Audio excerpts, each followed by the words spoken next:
Hi, everybody. It's January 7th, 2026.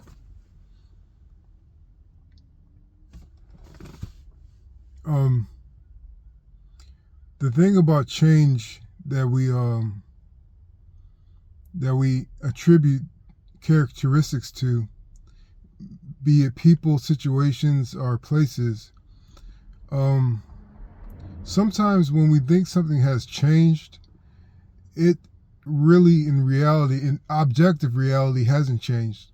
Sometimes what happens is that our concept of what we are observing changes. For example, when let's say a building in your neighborhood has always been there and the windows have always been blocked out, and so you just thought that nothing was going on in there until you realize that every day you see somebody walking into the back of that building, and you think that they are a vagrant, or what you call a homeless person.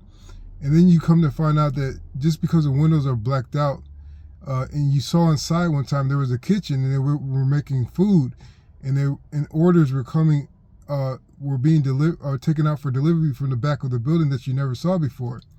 And so your whole concept of that vagrant, that person you thought was a vagrant going in the back in that abandoned building, has changed. Your concept of it has changed, but it may have been like that for years, and your attention just wasn't on it in the right capacity.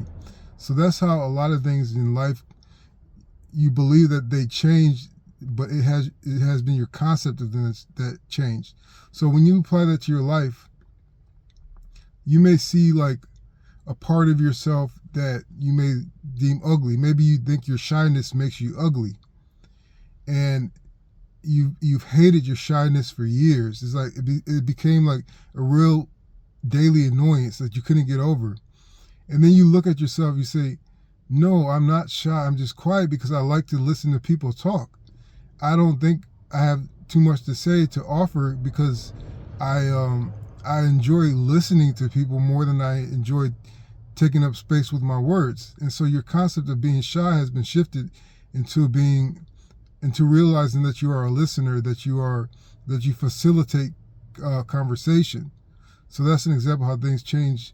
How things don't change, it's just your concept of things that change. And so that gets me to thinking about procedures for environmental conditions. One environmental condition could be solitude. And so when you're in solitude, many times people that are maybe extroverted or people that enjoy company, when they are in solitude, they feel very uncomfortable, unfulfilled, stressed out, and just plain bored. And so a procedure for dealing with this environment is to allow the solitude to permeate you for as much as you can tolerate at a moment. And then you will find that your thoughts will start talking to you. You'll start having conversations with concepts and with realities and with you have an internal dialogue that's going to feed off the silence of the solitude. And you're going to start learning things about yourself. You're going to start learning things about your life and life in general. And when the time comes, because it always eventually does, you're going to have an opportunity to escape solitude. And that's your decision at that point. It's your decision if you want to continue your solitude or if you want to engage in these relationships that have come into your life. So the procedure for dealing with solitude is to allow it to be and allow it to fill up that emptiness with wisdom and experience, and then maybe go out of it later. A second procedure for an environmental environment of your spirit is basically, I guess I could say, service. When you are in service, many times if you aren't being if you feel like you aren't being appreciated enough, if you feel like you aren't being compensated enough, what I found during my times is that many times when I ask for more, there's a very strong opposition. But when I accept and I go above and beyond, I might not get more from the same exact people or places that I'm serving, but somewhere else that my due comes, my due, and I believe it's from God the Father.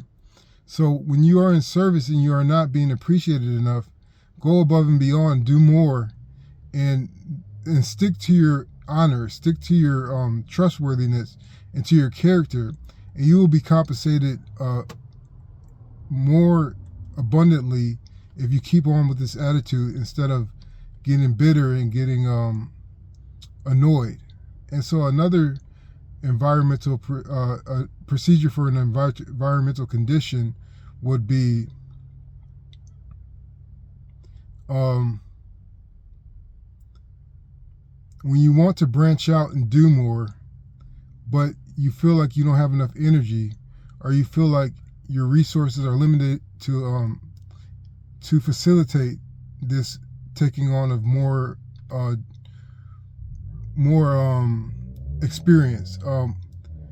What I've learned is when you want to take on more in experience and enjoyment and fulfillment, just go ahead and do it, because you will make you will become resourceful enough to make what you have be enough.